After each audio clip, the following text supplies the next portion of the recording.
हे बघवा पर कैसे सवारी मतारी दुआरे आवा हमारी हो। हे बघवा पर कैसे सवारी मतारी दुआरे आवा हमारी हो।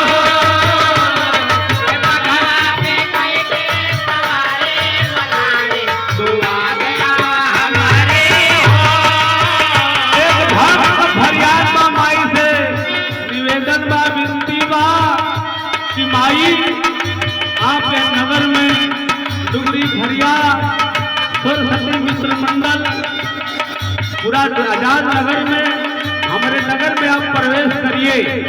नवरात्र में लेके कैसे करना है। हे बघवा पे हे बघवा पे कैसे सवारी मतारी दुआरे आवा हमारी हो।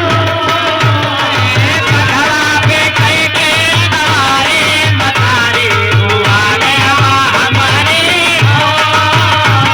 हे बघवा पे कैसे सवारी मतारी दुआरे आवा हमारी हो। नवरात्र में हमारे घरे